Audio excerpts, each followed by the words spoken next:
Hello and welcome to Dr. Fitness USA, the show. Exercise is medicine, strength training is stronger medicine. With your host Batista Gramode and myself, Stephen Hersey, aka Dr. Fitness USA. Everybody, I am Batista. Today we are so excited to have as our guest Lee Hodgins. Lee is an organizational design and business operations expert with over 35 years of experience. He has helped businesses grow to thousands of employees with 6 and 7 figures in revenue and understands the unique challenges of scaling business operations. Lee loves helping business owners move from being a solopreneur to CEO and unlock their personal and business potential while getting into the mindset for growth and achieving breakthroughs that change their business forever. Lee, we're so excited to have you with us today. Welcome. Thank you, Batista. I appreciate that very much. That intrigued me about your story is that you were diagnosed with multiple sclerosis early on in your life. And Yes. So you're a very successful business owner now. So can you tell me a little bit about that journey with multiple sclerosis? Sure, yeah. So I was 24, 23 years old, somewhere around there.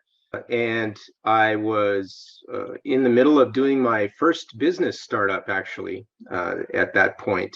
And it was a pretty stressful time, and there was a lot going on in my life. And for some reason, the MS condition kind of hit me at that point. So I was struck down, you could say, for a period of time. I lost all the feeling on the right side of my body, and basically lost the use of my right arm for a period of time.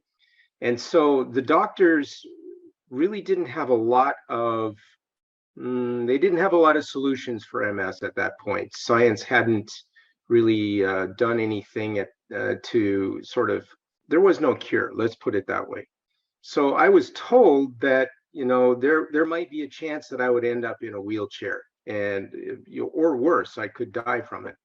And many people have. And so I was really struck by that, as anyone would be. And so I began a process of saying to myself, first of all, that I didn't want to be that way. And I know everybody would say that usually if they were told that, but I really believed it.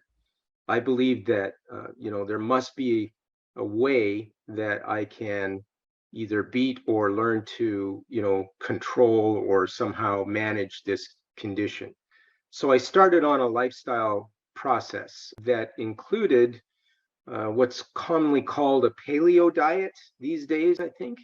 Back then, we called it a caveman diet. And all that meant was I cut out all the processed food and all the sugar out of my diet, including fruit sugar. So that included juice or any kind of fruit at that point. And certainly I'm not trying to prescribe that this should work for you, but this is what I did. And this is what, led me on, or started me on, a journey toward health and fitness. So I started with diet, and then I began to actually, so for me, I was lucky because the initial attack of MS kind of faded off after a while, and I regained the use of my arm, and I started to be able to feel things again on the right side of my body. So I decided at that point that I was going to go back to the gym. I'd been doing fitness exercise, and I was involved in athletics when I was young, but I'd really fallen off that bandwagon as a young man. And so I rededicated myself to a fitness regime. And that really involved going back to the gym. And I started lifting weights. I started doing resistance training as a way of just, if not physically combating the condition, at least mentally being able to say, hey, I can still do this. So that led to what I call, a real lifestyle change for me. And I can honestly say that I never looked back after that. I became a fitness trainer, a certified fitness trainer and coach later on in life.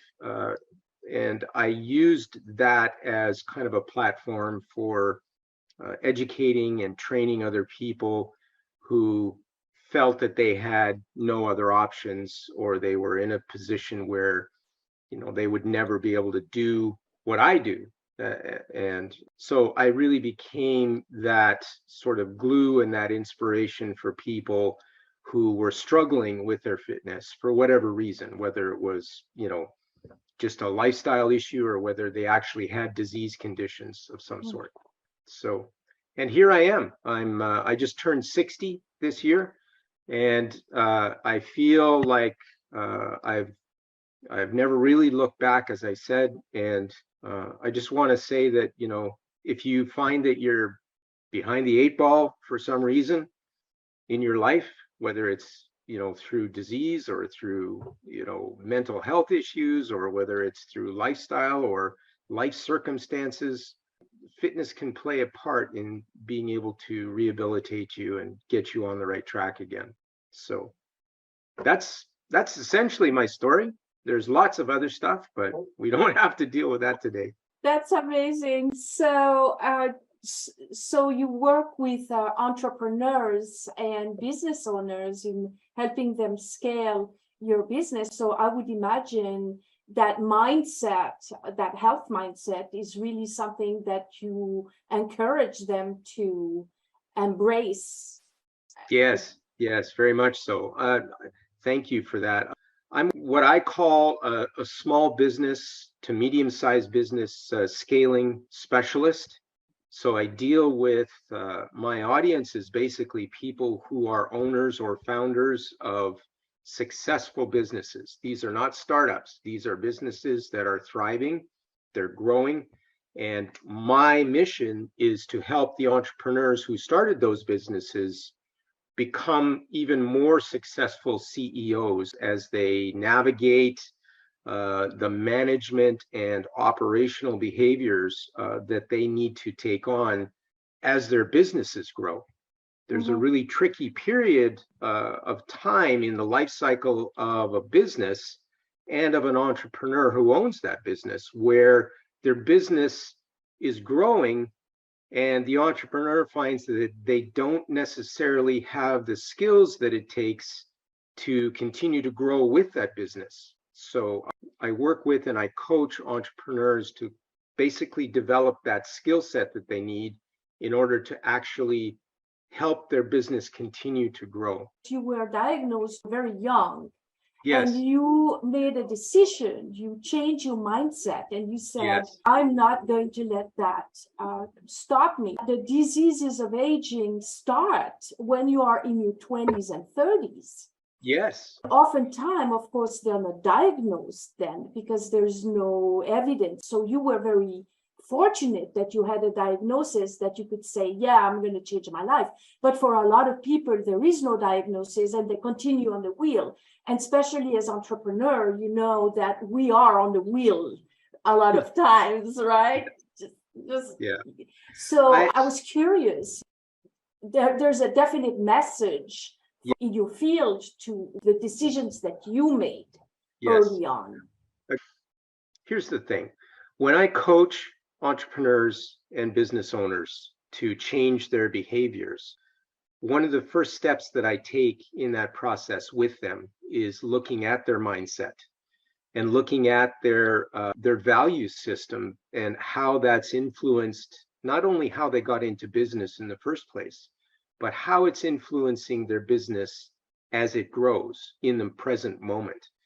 And what I find is a lot of entrepreneurs, and you and I were talking about this earlier when we were first thinking about this episode, the entrepreneurs that I deal with have often neglected their own personal well-being, not only mentally, but physically. as their businesses have grown. It's like the story is oftentimes your business is like a baby and you have to nurture it, make sure that its well-being is taken care of. And as a result, entrepreneurs and business owners often neglect their own personal care and their own personal well-being as they take care of their businesses. So I find entrepreneurs, when I deal with them, are often stressed out. They're in ill health, and they probably don't even know it. They're feeling under the weather a lot of the time. They're losing sleep. There's any number of sort of red flags that are going on in their life that they're not aware of as far as their personal health and well-being is concerned. So some of the first things that I do with entrepreneurs in terms of addressing their mindset is saying, where are you at in your life? Like, what is your lifestyle like? Are you taking care of yourself? Are you drinking enough water? Are you sleeping? Do you have other stress factors going on in your life other than your business? Because sometimes there's family issues, sometimes there's any number of things that are going on in their life that are also contributing to that stress factor. And so oftentimes I end up going back to the basics when it comes to working with the entrepreneur or the business owner and saying, okay, you've got to exercise more. You've got to drink more water. You've got to get more sleep. And in order to do that, let's work on your business as well as making sure that you're doing some goal planning and some lifestyle changes for yourself. If you don't do that, how is your business going to survive if you fail? So that's where we start. You teach men or women to have a CEO mindset. Yes, so very much so. When you first meet a client, most of the time they show up as a rusty old relic type of automobile. Okay. And so in your conversation, you alert them that exercise is really important. Yep. But how do you hone in on what type of exercise? Their idea of exercise is running out with a pair of shorts and running shoes and doing a 10-minute quick run. They're actually adding to their stress level because they're on a time clock. Yep. Is there a way that you outline what type of exercise are you doing and what would you think would be the result? Because you, as a personal coach on a super high level, actually take the time out from your business and go to a real gym. Yeah, it's true. So the question always is, how do you get them to change their mindset? Because for men, we have a feminine side. So any type of change is very scary. That means when they look at the blackboard and the blackboard is empty, unlike women, they're afraid to take a risk. So they're a creature of habit. So in your conversations with them, do you create a game plan of what type of exercise that would be at most beneficial so that they can be stronger, healthier, and more patient with people in their life coming from a loving place? Yeah, absolutely. Good point. Yeah. So to your point, everyone is different. First of all, let's be clear. Some people, when they, as you said, some people, when they think of exercise, they think of certain kinds of exercise, whether it's running or playing a team sport of some sort, or going to the gym or whatever. I'm not necessarily there to be prescriptive to them about the type of exercise that they do. What I try to do is inspire them to get active. First of all, that's the key thing. Because as you said, some people, including men and women, they're starting from scratch in a lot of cases. They may have never exercised before, or they may have exercised and only done one kind. And it may not be resistance training or strength training. What I do is I try to inspire through my own example, through my own experience. So I use strength training as the starting point for that. And I tell them, look, this is my story. And I tell them my story. I'm not afraid to say that I have a disease condition, because it's still there. It hasn't gone away per se, but I've learned to be able to adapt to it. And that's the key. So, and the way that, my story goes is my adaptation came through strength and resistance training specifically. That's where my story is. So I try to inspire my clients by telling them my story. Now, some of them are inspired to do something similar, to do strength training. And that's what I feel passionate about, strength training. So that really excites me when they do that. Now, is strength training for everyone? No, but it's for the people who decide that it is, for sure. So that's where I really try to gain the self-confidence of my clients, is really just showing them that there is a way, and that my suggested way is doing strength training. And you can start small. You don't have to go to a gym. A lot of people are intimidated by gyms. So you can start at home with a set of dumbbells, or doing some body weight training. So oftentimes I will actually, the trainer comes out in me still, even though I don't do personal training anymore, the trainer still is in there. And so I will actually sometimes prescribe certain types of exercises at home that they can do that involve strength training. That's usually where I start. To what you're saying about strength training is not for everybody. So that's actually the purpose of our show, right? Because for us, and with all Yes. the evidence that strength training is the number one sport to rebuild muscle mass, which we need as we grow older, then in our perspective, strength training, everybody should do it. And fair enough. When I said it's not for everybody, some people just don't want to do it. Like, right? It's sort of a sales game where you're trying to convince somebody that, or influence somebody that something is good for them, even though they may not think it is. Yeah, that's why we're here. Yeah, precisely. By all means, I'm with you on that. I'm not, I'm part of the converted masses. Yeah, that's right. Because there's so many misconceptions on strength training. Agreed. Yes. know- I don't know how many women I've trained as a trainer who've said, I don't want to do too much heavy lifting because I'll get all bulky. And we know as trainers that that's a misconception, that is just a myth. It's not true. Yeah. So working with those misconceptions about strength training is really important, especially if I'm prescribing it or if I'm suggesting it to my clients, which I always do.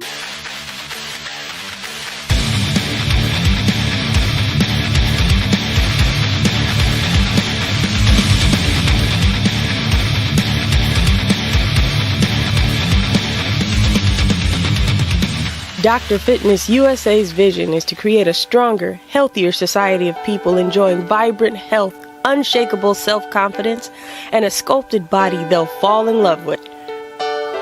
Our custom-tailored formulas act as the GPS to your ultimate transformation so you can reach your destination faster and safer without injury.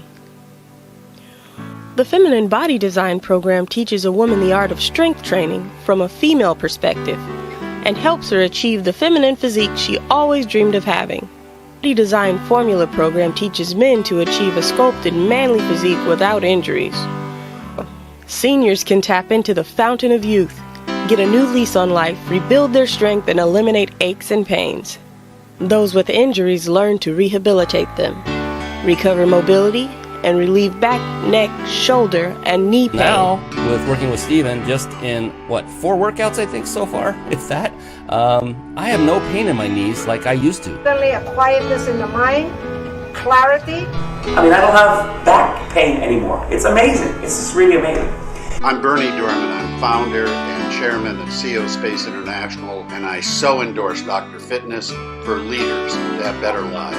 He does the inside and the outside to make sure you're the best leader you can ever be. And yesterday was already too late to say yes. If your mind can conceive it and your heart can believe it, then Dr. Fitness USA can help you achieve it.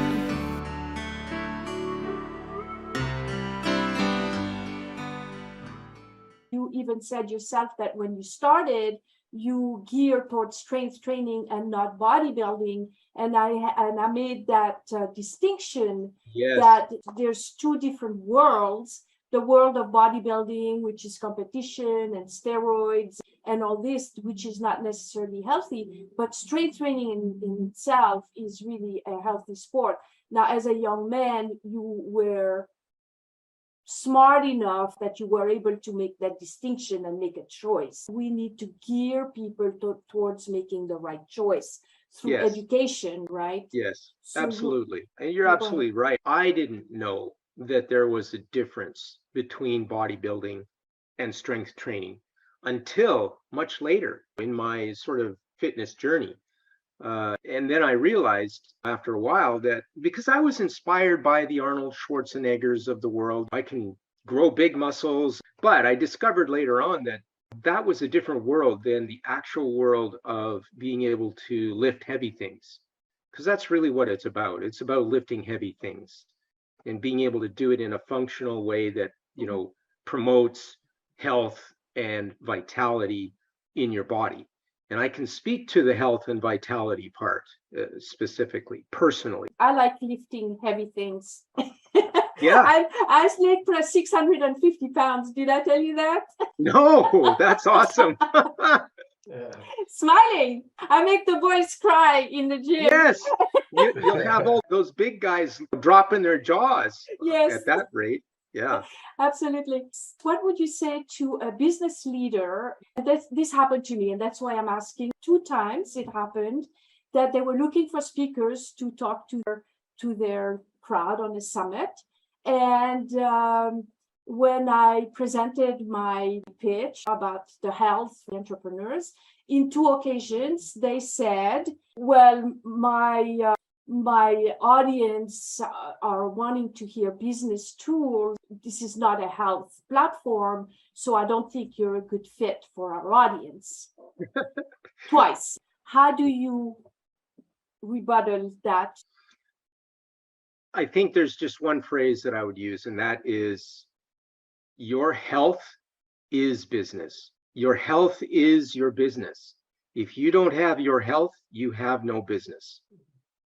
And honestly, I don't want to get judgy here, but if you don't have your health, then you have no business being in business. But it's pretty simple, really. And I think the narrative is starting to become more common out there now that you need your health in order to live your life as wonderfully and as joyfully as you possibly can. If you don't have your health, then you don't have a life, really. You may not be dead, but the quality of your life diminishes in tandem with the diminishing of your health. I've worked with CEOs of large and mid-sized businesses where there's thousands of employees. And I have seen the mindset of CEOs that have drank the juice of everything is business, life is business, you know. Yeah, fine, right? But that to me is rampant capitalism that is out of control, and it really doesn't bode well for the health of the people involved in those businesses, including the owners and the founders. And they should be concerned about that, because what they find is they wake up one morning with an aneurysm or a heart attack or diabetes or some other chronic condition that's could be life-threatening. And it's totally preventable. It's totally preventable. So yeah, I mean, I've been down that path, right? For the last 30, 40 years, I have gone through cycles where I've neglected and then reaffirmed my health journey. And the times when I've neglected it are the times when I've been the least productive and the least successful in my life. So would you say that your health practice really improves clarity, focus, productivity, everything. I mean, the research is out there, right? To your earlier point, as you grow older, strength training and being able to lift heavy things is a necessity. I mean, we've evolved from that as primates, as human beings. The fact is that our bodies are made to lift things. And if we don't, the muscles and the coordination, the proprioceptive eye-hand stuff, it all fades. It all disappears. In the pandemic recently, I was shut out of all the gyms and I was left flat-footed because I didn't have a lot of equipment at home. And I found that my proprioceptive abilities and my balance, in other words, my ability to control how my body moves and balances itself, started to fade. It went away in a matter of a few months. And that's because I stopped training. I stopped doing what I needed to do in order to make sure that I stayed on top of my fitness and my health. And that happens to everybody, but it happens to me at a faster rate because of the condition that I have. Yeah. So what, based on that conversation, what you could tell us that would help entrepreneurs advance into a more positive mindset? So I think there's 3 tips that I would offer to keep the wheels from flying off your health and your business. Number 1, you've got to put yourself first. In everything that you do, you have to put yourself first. And I know that is so far outside the purview of most entrepreneurs and business owners. They grow up with their businesses thinking that the business, like a child, needs their support first and foremost. But if you've ever been a mother, they'll tell you that if they didn't look after their own health, then the health of their babies would suffer. And I mean, that's just common sense. So that's the number 1 thing. You've got to make that decision. And that's a mindset issue. Number 2 is being able to actually start with some basics when it comes to your physical health. So I walk the client through several sort of health lifestyle kinds of questions. Number 1, are you getting enough sleep? What is the quality of your sleep? Are you waking up and bolt upright in the middle of the night thinking, oh my God, I've got to do that thing tomorrow? And if you are, then we need to work on a strategy to get you back on a healthy sleep routine. Then we go from there in terms of just basic lifestyle issues. Are you getting out and doing some activity every day? Anything, walking. Walking is something that people stop doing after a certain age or within a certain life cycle of their business as an entrepreneur. And we look at diet then. What do you eat? Are you eating a lot of fast food stuff? Are you going out to all these business dinners and eating all this really fatty, salty, oily food that's usually available at the business dinners? Are you eating pastries first thing in the morning because you have a breakfast meeting? What's going on there? And then we look at specifically the activity and what kind of activity you need to be doing. And so that's where I talk about my journey, what I've done with strength training. So I get them through that sort of thought process around that.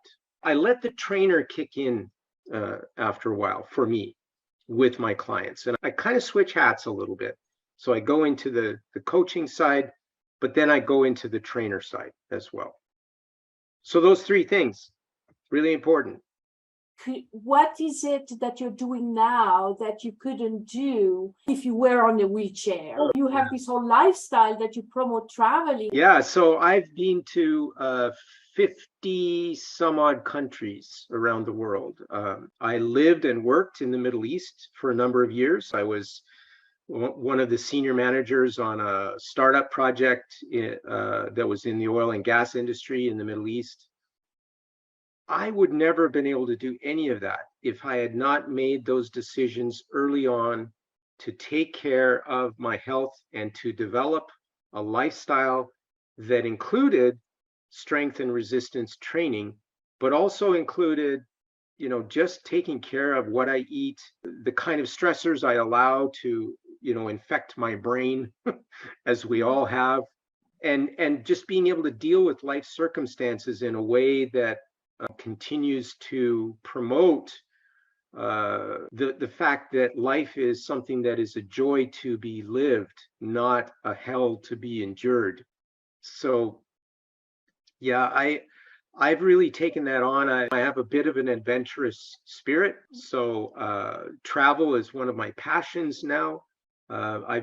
When I was 17, I struck out all the way. I took my car and drove all the way across Canada. When I started to experience my health concerns in my early 20s, one of the things that prompted me to make the decision to change my lifestyle or to adapt to a lifestyle that included fitness and strength training was I want to be able to keep doing that. I don't want to be confined to a wheelchair. That's just not the kind of life that I want to live. And I will do everything I can to prevent that.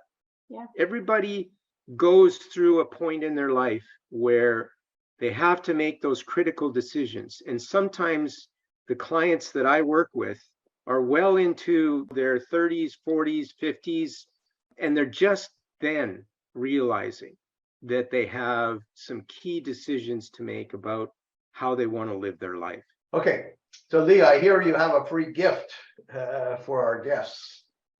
Yeah, for sure. So if you are a small business owner or even a medium-sized entrepreneur, owner, or founder who is in the middle of experiencing that phase of business growth where you're starting to scale your operations, or maybe you're planning for it and you feel like you need to grow, but at the same time your business is starting to tell you that maybe the wheels are flying off. If you're in that situation, I would love to give you a 1-hour consultation, and I would do that for free. In that consultation, I will give you an action plan that you can use. You can take it and use it immediately. It'll be a very practical action plan that focuses on the 6 factors of operational business growth. So starting with your mindset, that's where we're going to start. And then looking at your strategy, and then looking at your goal plans, then looking at your business processes, then looking at your people processes, and then looking at how work is done within the business. So those 6 factors I'll walk you through, and we'll pick some that you can take some action on right away to help you get control of your growth process. This is a tricky time for you if you're in the middle of that. And a lot of businesses fail because the owner or the founder of the business doesn't keep up with their business growth. So how can one contact you? Yeah, so it's through my website, Guerrilla Coaching. So Guerrilla as in the military guerrilla. So GUERRILLA, Guerrilla Coaching.ca. Look at the website, you'll see that there's a button there to have a chat with me. Go ahead, schedule a chat. Let's have a 1-hour conversation around your business growth. It was an honor and a pleasure to have you as our guest. Make sure to find Lee and to ask for help. He's your guy if you want to scale your business. Thank you again so much. Thank you so much, Batista and Stephen. I really appreciate this, and all the best to you and to your audience. It's been great. Great. Thank you. Bye-bye. Bye-bye.